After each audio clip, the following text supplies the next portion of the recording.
Welcome to the Astro Psyche. This is your weekly astrology forecast for February 10th through the 16th. And this week is about feeling love and care. We have a full moon in the sign of Leo this week, and this full moon is really about your experience of feeling like you can be your authentic, creative, most present self, and what it means for you to feel seen, heard, loved, to give and receive affection, and what it's like for you to be visible as well. And there's several other planets and aspects that we're going to talk about today that are feeding into the energy of this particular full moon to give it this unique sort of flavor within this sign. My name is Shauna McGrath. I'm a depth psychotherapist and an astrologer, and I am so honored to share the astrology of this week with you from a depth psychological perspective. So let's start at the beginning with the full moon. So, full moon in Leo is happening this week on Wednesday, the 12th of February. It's exact at 5:53 a.m. Pacific time, and it's exact at 24 degrees of Leo, so in the later stages of the sign. Now, full moons, we know, are about culmination, can be a sense of celebration. There's usually this feeling of things ramping up, things coming to light. It can sometimes feel like a sense of emotional intensity or busyness, or maybe even just simply like there are more things that are happening than normal. It can also feel like there's um, like a flooding in or opening the gates of feelings or experiences. And I want to emphasize that this is like things that have been sort of like simmering in the background. Um, they have been there, they've been kind of like cooking, and then they're coming into the front burner. And so this is the feeling of the full moon because symbolically, we can literally see more of the moon than normal. We can see the most of the moon each month that we will be able to see from Earth during each full moon each month. And because the moon is in astrology a symbol of emotions and feelings and intuitions, and I would even say the moon is very connected to um, our relational attachment experiences, our relational needs, our sensory needs, our sensory experiences. The body, the moon is very psychosomatic in that it's connected to that mind body experience and connection. And so it makes sense that when the moon is full, we're feeling and experiencing more, especially things that might have been uh, hovering in the subconscious mind or hovering around the boundary between subconscious and consciousness. And we can look at this as the sun being half of the equation. The sun is connected to our conscious awareness, and the sun is shining its light onto the moon um, in this fashion where we can see more of the moon. So there's consciousness, awareness that is shining onto the subconscious and the intuition, which is the moon. And so more things may come to light here. You may be feeling more. And with any full moon, especially this one, I really encourage you to notice what is coming up and what it is that you're feeling, and to know that your feelings are valid and your feelings are also information. They're telling us about things that are important to you, things that maybe are not so important. They're telling us about where and how you might be feeling stressed out or overwhelmed, where there are feelings of guilt or shame. There might be like something here where you're feeling responsible for something that is not yours, or there's a feeling or a sense of duty, etc. So I digress, but um, there's a sense of emotional fullness or emotional intensity.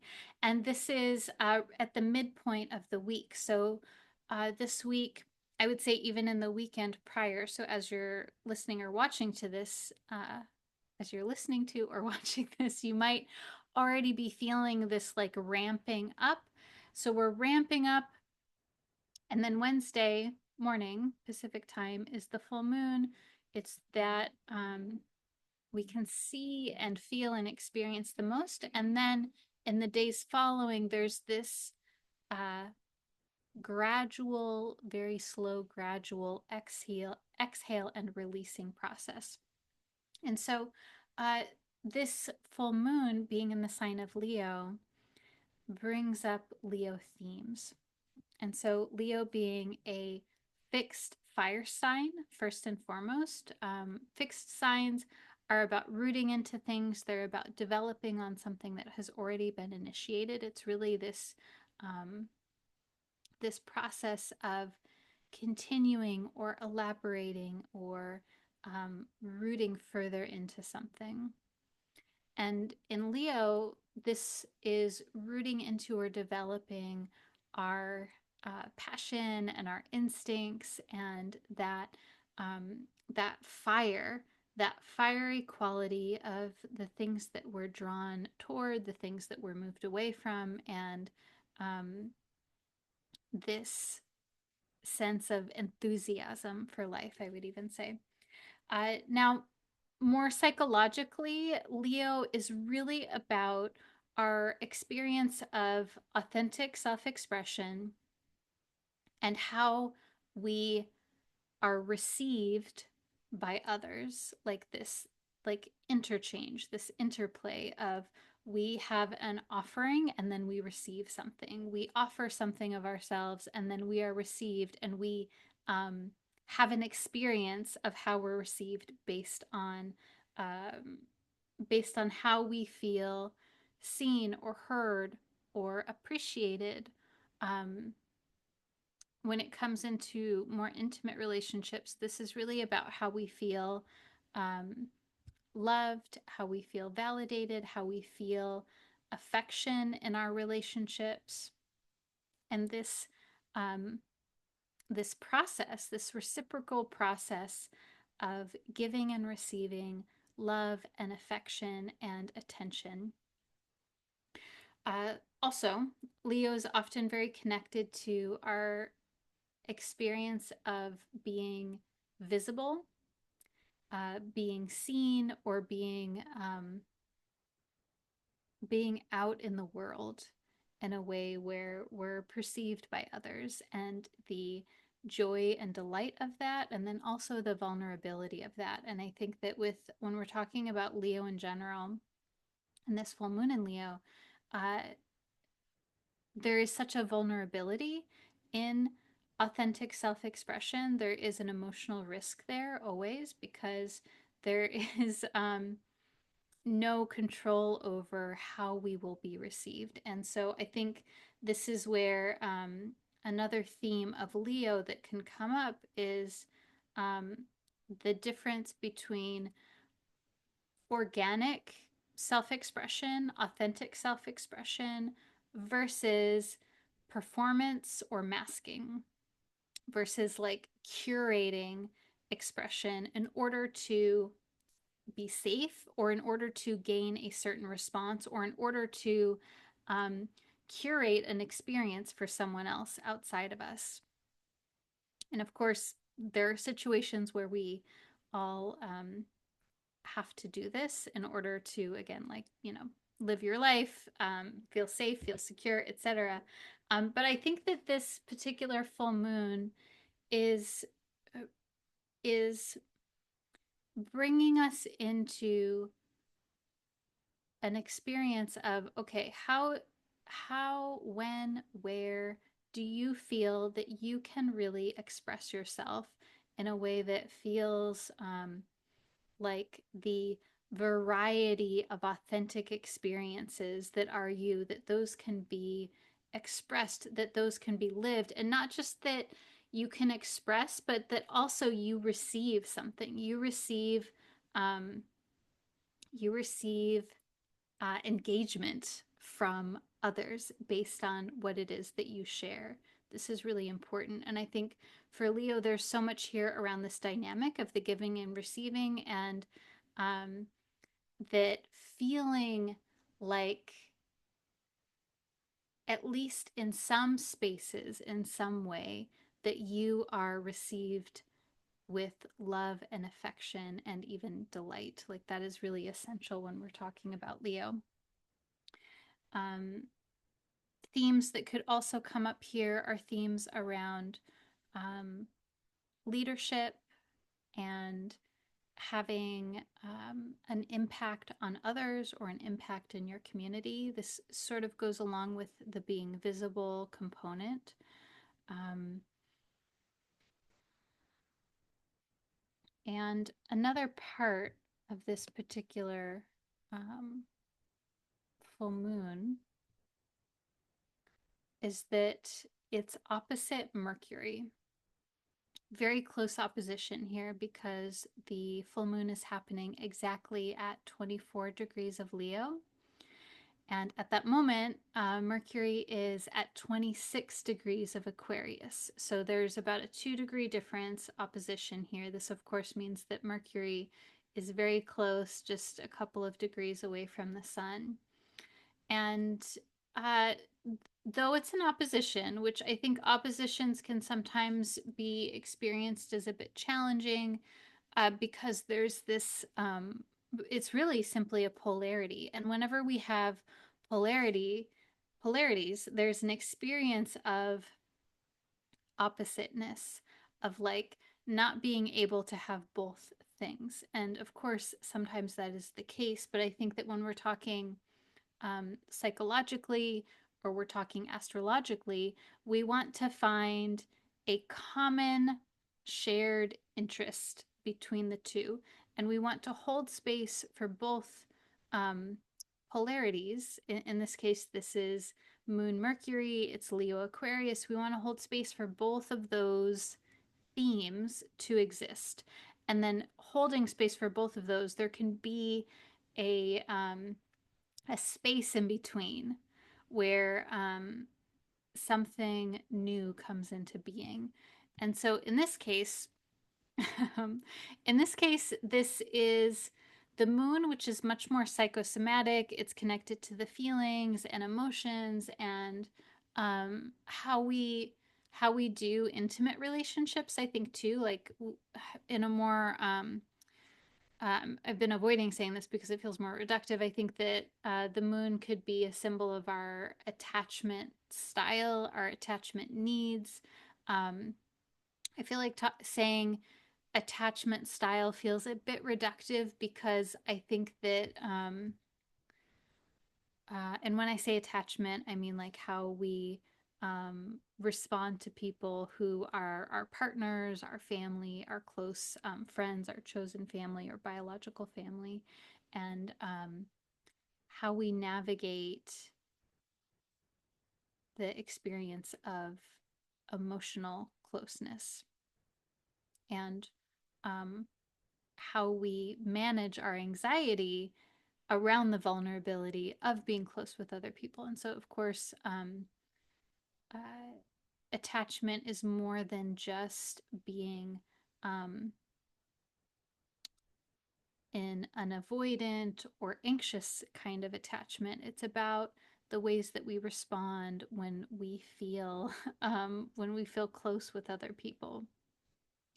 And so I think that the moon tells us about how we manage that and the kinds of things that we need in our life to feel like we can securely attach with other people. And by secure attachment, I mean we can show up and engage despite fear or vulnerability or anxiety, that we can be in relationship um, and hold space for our feelings and hold space for another person's feelings.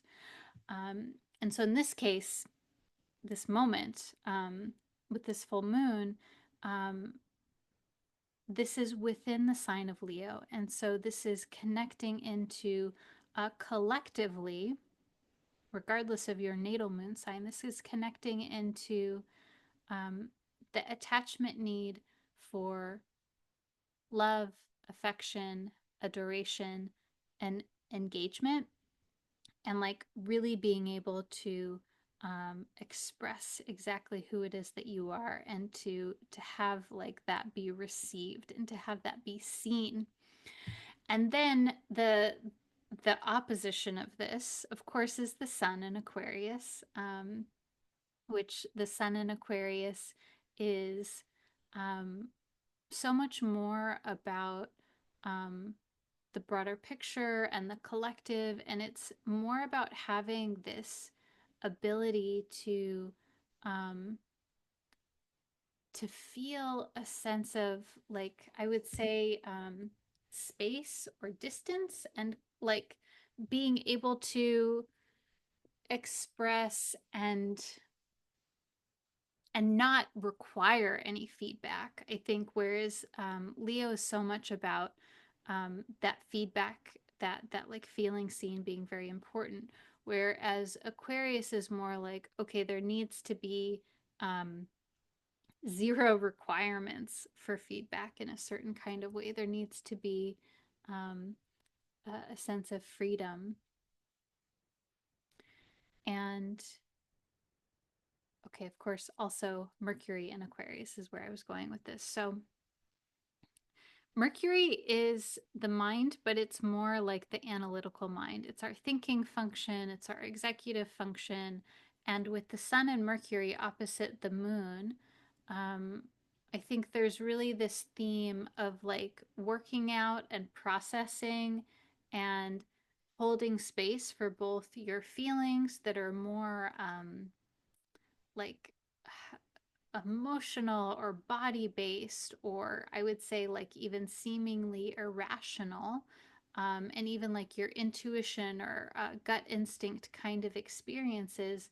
And then also holding space for uh, your intellectual awareness of something, and that these two might feel very oppositional this particular week. There might feel like the way that you feel doesn't quite make sense to you, maybe, or the things that you think or know to be true don't quite jive with the feeling that you're having. And I think sometimes this can be where um, our feelings are like inconvenient, like you feel a certain way but maybe you don't want to feel that way because it doesn't intellectually make sense. And so again, I think like really holding space for both of these things. um, I think that the other part of this full moon is that there's a potential for like um, something to shift or to click, or like this sort of like, it feels kind of like in this moment I'm actually getting the image of like a Rubik's cube. um I'm not quite sure how I feel about that, but it's kind of like there's things that are kind of like clicking into place, and then you get to see the colors match up, and there's like, oh, like it's kind of like this like subtle, and maybe because it is Mercury rules over many, like when there's a collection of many small things, like so it could be like several different sort of maybe changes or insights or ideas that kind of like click things into place here. So this could also be viewing things analytically from another vantage point, or um, like again, this like moving between or connecting intellectual understanding with your feelings. Um, could be thinking about your feelings. Um, and then the other piece of this is that Uranus is making a square to this full moon. And so Uranus is known to be the disruptor. It's a symbol of unexpected surprises, of um, liberation, of changing something that has not been working, like revamping something. It's also a symbol of unconventional ways of being, going outside of what the norm is, whatever your norm is, or whatever is traditionally expected of you, or what it can also be going outside of what you traditionally expect of yourself. And so I think this week there's a lot of potential for experimenting with different ways of thinking, and even like I'm like imagining you doing like thought experiments, like what if what would it be like for you if you did XYZ? What would it be like for you if you felt this way instead of that way? And kind of like doing some exploratory thinking there. Um, and of course, Uranus can also be a symbol of feeling different or feeling isolated or like an outsider kind of energy. There can be this where Uranus tends to uh, symbolize experiences of feeling othered or marginalized or um, different in some kind of way. And uh, there is both there can be both joy and beauty and empowerment in that, but there can also be feelings of isolation or feelings of abandonment, or even I think like deep grief around the feeling of separateness there. And so I think this is a part of what might be coming up this week too, is this like realizing your differences can possibly feel very validating and very clarifying, but then also there may be some more tender sadness or grief, or even like just simply confronting around like the reality that those differences create a feeling of separateness at the same time. Um, so those are some things. Those are some things to think about for this particular full moon. Um,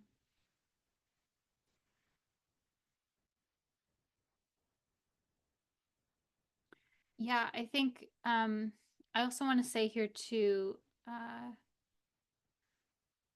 I've noticed this recently, that it's not uncommon for a person that has a lot of Leo energy, that's like Leo placements in their natal chart. It's not uncommon to feel like maybe you're being too much. Um, and that's going to look different for everyone. But I think that can also maybe be something that comes up this week as well, is this feeling of like wanting to suppress or contain your expression because you don't want to be too much. You don't want to be weird. You don't want to be excessive. You don't want to be whatever it is. And I totally get that. And I think that really speaks to the the vulnerability when we're talking about Leo with expressing and not wanting to be off-putting, or not like, okay, actually the core of this is um, like fearing being too much. The core of that is not wanting to be abandoned, not wanting to be isolated. And so I think whenever we're looking at this, it's like, okay, how is this connecting into your um, feeling of safety and security in relationships, that you are bonded with the people that you are close to, and how can you stay connected to your integrity, your authenticity, um, while also feeling safe in the relationship, that the relationship is secure. And I think that can be a dance sometimes when we are having this kind of energy that can feel um, like there is this uncertainness, maybe sometimes. And whenever we're talking about Leo, it's really important to have at least some spaces where you can be who you are. That is like vital, a vital human need, most definitely. Okay, so also this week, we have Mercury after the full moon. Mercury will move into Pisces. And so Mercury will be in Pisces from Friday, December 14th through March 4th. So Mercury is the mind, communication. It's also very connected to like business and mm, business and divination and like all of these like spaces of um, transport or commerce or like where we're exchanging something or like we're like transmitting one thing to another. So I think um, Friday and forward, there's possibly this experience of like really letting your mind swim around in ideas, which feels very Pisces to me. And um, like allowing creative thoughts to come in and allowing yourself to experience a softening around your thinking function, around your communication. Of course, Mercury in Pisces is not really conducive to like detail and structure. And so over the next month, like, yeah, you can kind of like soften around those things. You can focus more on experiences and states of being rather than the more practical things. And so I would also say if you already have a challenge with some of that, um, the more that you can do over the next month to put any systems in place so that you don't have to worry about missing some of the details that may be of help to you. Okay, so I'm going to pull some cards, but I will tell you that also, side note, this is like looking into the following week is that Mars will station direct. This means that the retrograde will end. And so Mars is stationing direct on February 23rd.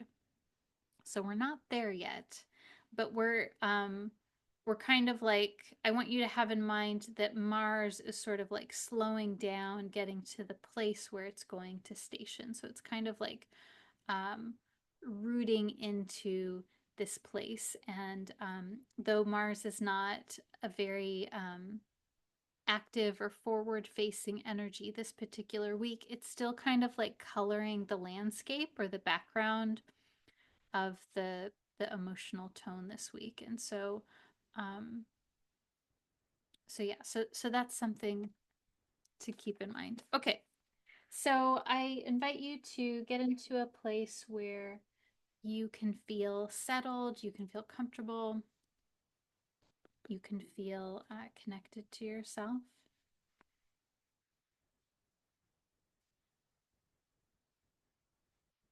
And as I'm shuffling here, connect to your body, connect to your breathing. If it feels soothing, you can also focus your vision inward by closing your eyes, or you can focus your vision on something soothing in front of you.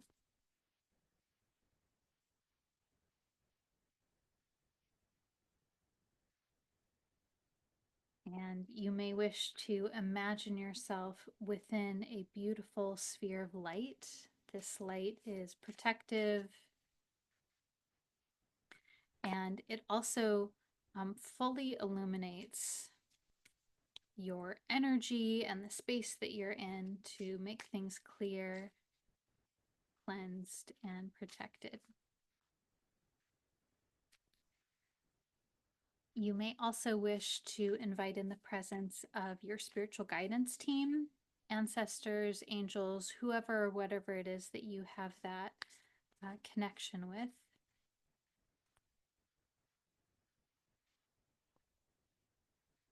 And ask that they are here with you to protect you, to help you, and to communicate with you in a way that you can easily understand right now.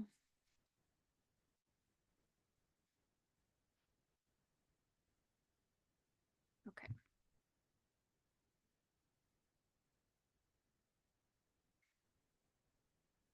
Drawing your energy into your heart here.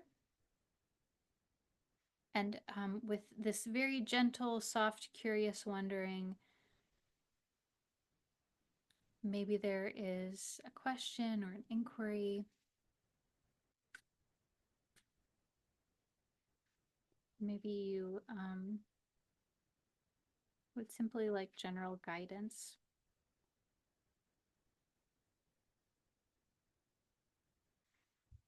I'm picking 3 cards today, and so you may wish to pick a number between 1 and 3 to have that card be special to you.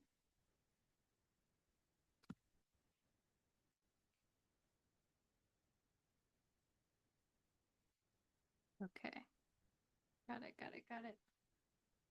Okay, so first card is the 7 of Wands. And this deck is called Bad Bitches by Ethany. So 7 of Wands in this deck, there's a person that's standing with like this like wide leg, like taking up a lot of space kind of stance. They have 6 wands behind them, 3 on each side, and then they have 1 wand that's kind of like behind their back, and it's like this um, very powerful, spacious kind of pose, like really rooted in here. The 7 of Wands, the term that is coming to my mind in this moment is standing your ground. It tends to come up where it feels like you're kind of like you're doing battle or you're defending yourself or you're like trying to hold your position around something. Um, this card is also connected to Mars and Leo, and its like keyword is courage. And so there's something here around uh, like how you are. I don't know. Are you feeling like you need to defend yourself? Are you feeling like there's some kind of like threat here? Gosh, frankly, I wouldn't be surprised if that is an experience that you are having right now, given what is happening um, at this moment in the world. Um, and so this card is really asking, okay, like how can you um, have a sense of healthy protection? And the card, the keyword here for this card is courage, but it kind of feels like um, more around like psychological protection, even as I'm kind of like feeling into it. I'm not quite sure what that means for you at this moment. Um, but the flip of this card also is around like, okay, are you meeting a circumstance with like a harsher or more sharper spear than is necessary? Like, is it does it make more sense um to have a little bit of openness to compromise? And I don't know. You will have to tell me what comes up as you're feeling into this card. But there's definitely a lot of power here. There's a lot of that there is a lot of capacity for feeling like you can defend. Now, I'll tell you, I pulled all of these cards reversed today, and so um, sometimes when that happens, it's like, okay, there's a lot to be discovered here, and more that these cards are kind of like reminders, maybe, or affirmations. And so this could be feeling like you don't have your footing around something, like there is maybe a feeling of like being um, defenseless or feeling helpless, I think even could come up around this card. And so always there are resources here for you. So we may go back to that, but like there's something here that what do I want to say here? Within the feelings of helplessness or lack of options, there is always something that you can connect into. Like the nature of it is like it's very much like the polarity. Like if there is a feeling of helplessness, there is always something that you can connect into to draw you to the other end of that spectrum, so to speak. And I don't quite know what that is, but we're going to see what the other cards say here around this. So, next card is the Magician. And in this deck, uh, it's this image of a person who is wearing this really cool black dress. The dress is sort of like underneath it, it's kind of like a strapless, like onesie almost ish, or like a strapless bodysuit, I would say rather. And then the dress is this like sheer, um, long length over the legs and then long arms as well. But it's like this very sheer kind of look. And the person has a wand, of course, their magician's wand, and a witchy looking hat. And they have this gold infinity belt. So, like a very um, witchy, um, sorceress kind of image here. Okay, so the magician in Tarot um, it's a symbol of you having all of the raw materials that you need to create something.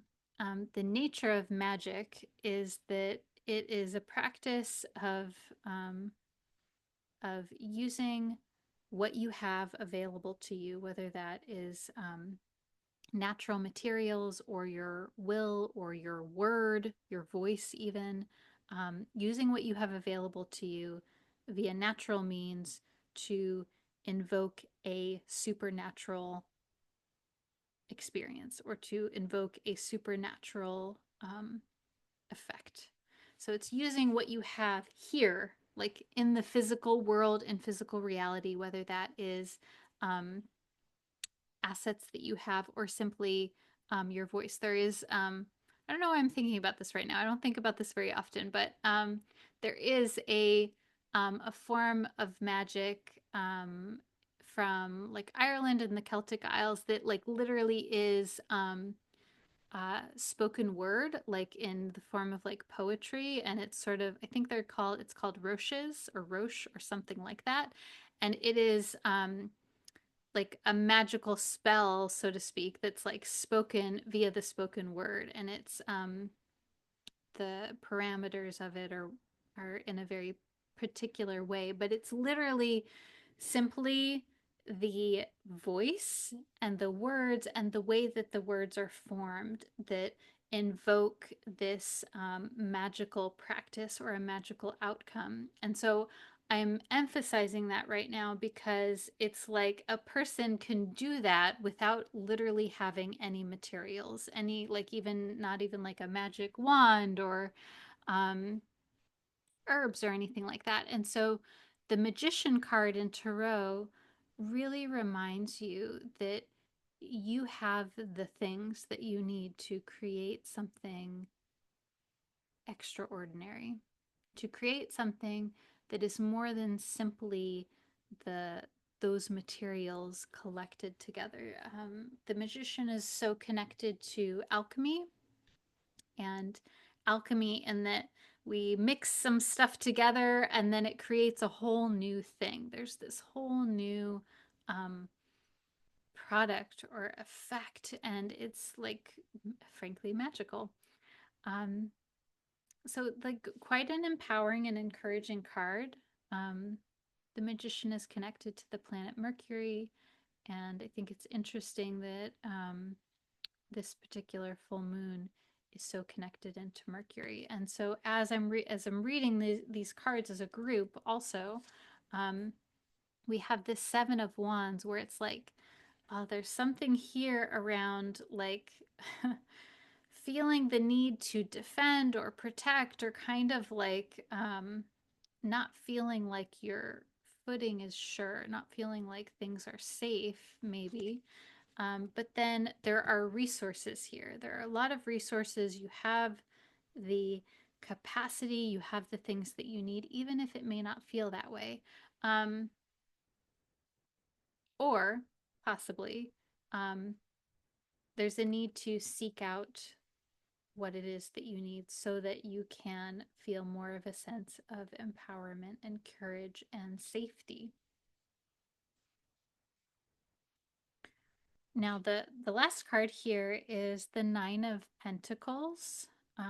This is such a beautiful, also very affirming card. I feel like these are like a lot of strong cards for you this particular week. Um, so the Nine of Pentacles, one of the keywords is material gain or abundance, or of course, the pentacles are more about the material world things, like physical or material or financial, or like housing, security, all of those things. The more practical world things. And the nine is a card of culmination, of uh, receiving, of like all of the things that you've done and that you've experienced, that those are like wrapped up into this like, ah yes, here is all of the feedback, all of the results, and like this sort of like culmination kind of big impact kind of feeling. So this card is also connected to Venus and Virgo, this like um, abundance and abundance, but like, and when I say abundance, I don't just mean um like I'm always taking these cards, I'm always doing my best to take these cards um in an inner psychological way. So this is not simply material like financial abundance, though of course, I mean, like, could be that. um but this is also like a feeling of satiation, a feeling of satisfaction, a feeling of accomplishment. I think with this card, especially too, like this card to me feels very much like you, um, those moments where you get to a point where you're like, oh, like you have worked so hard and you've put in the effort and you've done the things, and then you get to actually enjoy those things. And so, let's see, this is how I'm feeling into this. So, again, all of these cards I pulled reversed. And so it also feels like there's kind of like a lot that's in flux here around these themes. I do really quite like the progression though, because it's sort of like there's something here. There's something here that's like agitating, dysregulating, or like you feel like you're propelled into action really with the Seven of Wands.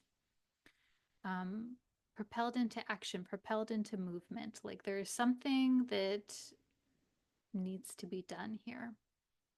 That's really, it's like such an activator card.